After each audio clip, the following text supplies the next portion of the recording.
तो नमस्कार दोस्तों, फिर से हाजिर हूँ एक ऐसी कहानी को लेकर जिस कहानी को सुनने के बाद आप यही कहोगे सच में जब लड़की पूजा करने भगवान की गई थी तो फिर उसके साथ ऐसा क्यों हुआ।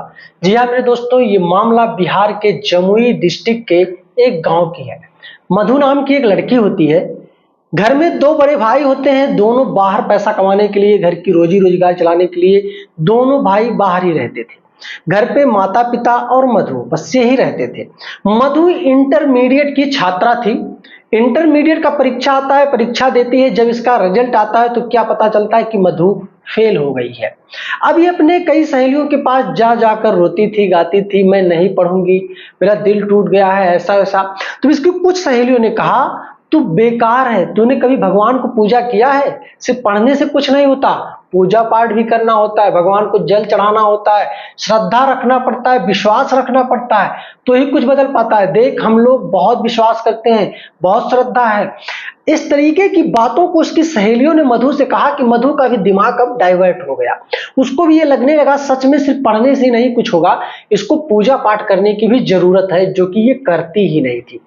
अब मधु कहती है अपने सहेलियों से तो मैं किस तरीके से पूजा पाठ करूं। उसकी सहेलियां कहती है देख, सोमवार का दिन प्रभु का होता है, भोलेनाथ का होता है। यहाँ उठ के सुबह में तू जल चढ़ा दे, पूजा पाठ करके अच्छे से उस दिन व्रत रहो, इसी तरीके से तू काम कर। और जब सावन का महीना आता है तो हर सोमवार तुझको व्रत रहना होगा, उसके बाद जल चढ़ाना होगा। तरह तरह की बातें मतलब उसकी सहेलियों ने मधु से कहा। अब मधु के दिमाग में ये चीज चलने लगा।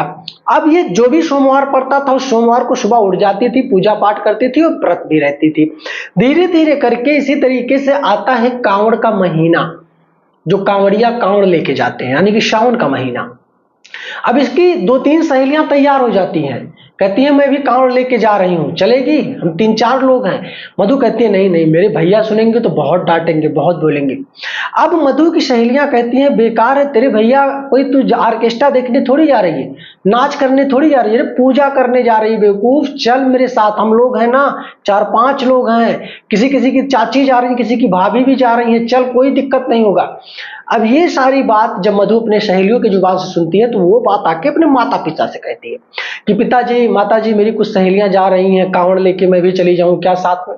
माता पिता इग्नोर करते हैं, कहते क्या जरूरत है बेटा, पूजा पाठ तुम घर पे ही करती हो, घर पे आराम से करो, अब तुम कांवड़ लेके जाओगी, लड़कियां बहुत कम जाती हैं, मत जाओ। लेकिन मधु जिद बना लेती है।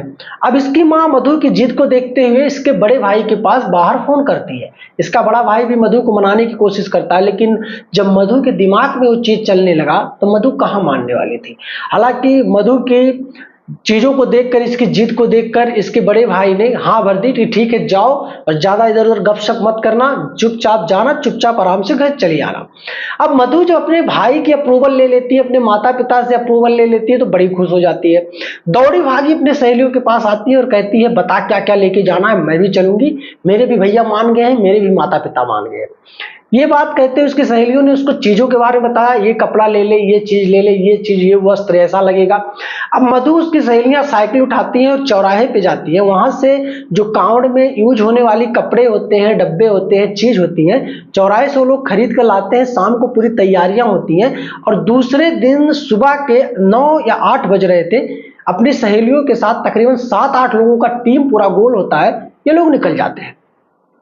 जाते हैं, जाते रास्ते में बातचीत करते, कहीं थका लगती बैठ जाते पेड़ की छांव में, पानी पी लेते, आराम से लोग जा रहे थे। एक चौराहा पड़ता है, उस चौराहा पे जब ये लोग पहुंचते हैं तो इनका मन होता है कि कुछ खा लिया जाए। अब ये लोग उस चौराहा पे बैठते हैं, चाय की दुकान होती है, वहां पे कुछ पकौड़े वगैरह खाते हैं और भी कुछ चीजों को खाते हैं, पानी धानी पीते हैं, कुछ मीठा खाते हैं। और मधु बहुत ही खूबसूरत थी, देखने में एकदम फूल थी वो। अब 3-4 लड़के वहीं लोकल के ही मधु को देख लिए। देखने के बाद इनके दिमाग में कुछ अजीबो गजीबो तरह से राक्षस जागने लगा, अलग अलग तरीके से चीजों को सोचने लगे। मधु चाय की दुकान पे बैठी ही थी, तभी वो तीनों चारों उसको घूर घूर के देखने लगे। मधु को बुरा लगा, लेकिन वो लोग कुछ कह ही नहीं रहे थे। मधु उसको कहती क्या? मधु अपने सहेलियों से कहती है कि देख वो 2-3 लड़के देख रहे हैं, बहुत बदतमीज लग रहे हैं, बहुत बेकार लग रहे हैं, उनके देखने की तरीका मुझे सही नहीं लग रहा है। उसकी सहेलियां कहती है इग्नोर कर यार, तू भी परेशान हो जाती है, लड़के हैं देखेंगे नहीं तो क्या करेंगे, कुछ कह थोड़ी रहा है, कुछ कह रहा हो तो बता। मधु कहती है नहीं, कुछ कह नहीं रहे हैं वो लोग। बस ये सारी चीजें होती हैं, उसकी सहेलियां और अपने सहेलियों के साथ जो भी और लोगों की टीम होती है, सब लोग आगे बढ़ जाते हैं। अब वो 3-4 लड़के एकदम पागल हो गए मधु को देखने के बाद। ये लोग वहां के लोकल थे, बेकार थे, लफंगे लुच्चे थे एकदम। ये लोग भी उस मधु को छेड़ने के चक्कर में, इसको और छेड़छाड़ करने के चक्कर में जाते हैं, तुरंत कपड़ा खरीदते हैं, टी शर्ट वगैरह, बंडी वगैरह खरीदते हैं, हाफ चड्डा वगैरह खरीदते हैं। खरीदने के बाद वो लोग मधु के पीछे ही लग जाते हैं। धीरे धीरे करके 4-6 किलोमीटर पीछे पीछे चले भी।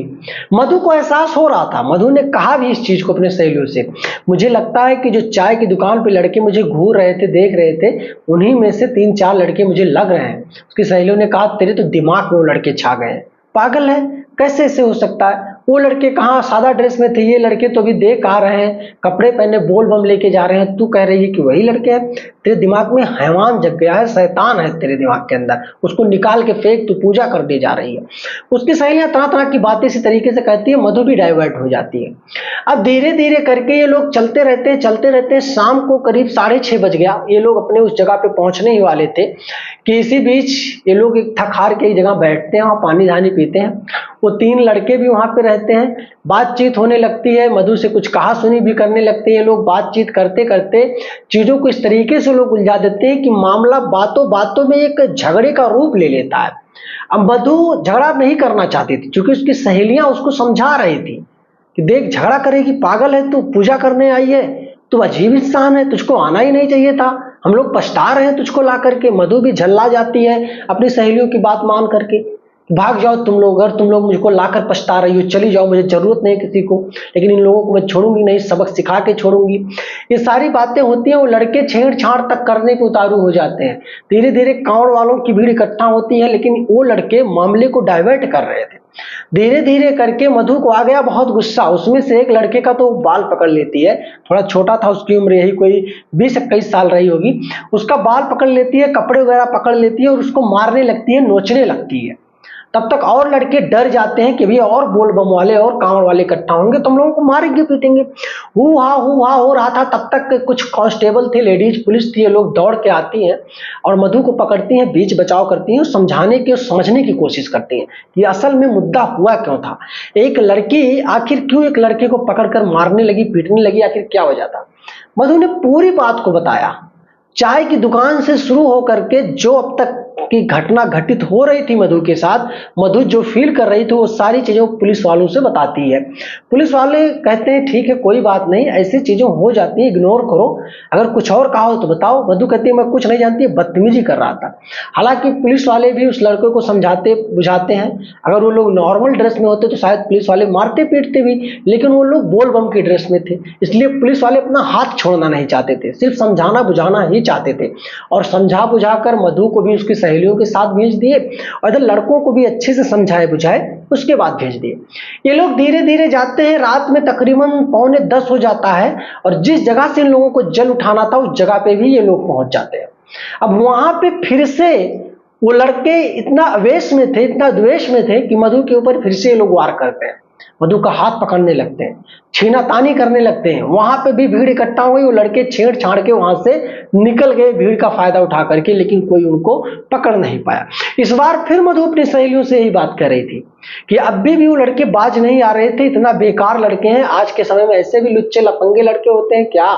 उसकी सहेलियां कहती हैं तू पागल हो गई है, तेरे दिमाग में सिर्फ वही लड़के ही चल रहे हैं, कोई दूसरा होगा हाथ टच कर दिया होगा, पकड़ लिया होगा, भीड़ है, क्यों परेशान हो रही है।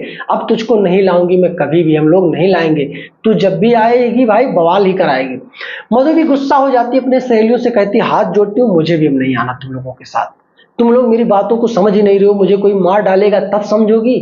मैं अपनी चीजों के बारे में बता रही हूँ, वो लड़का मुझे छेड़ रहा है, मुझे परेशान कर रहा है। पुलिस वालों तक भी मैंने खबर पहुंचाई, पुलिस वालों ने भी देखा समझा, और अब भी तुम मुझे गुनहगार, तुम लोग मुझे समझा रहे हो, समझ रहे हो।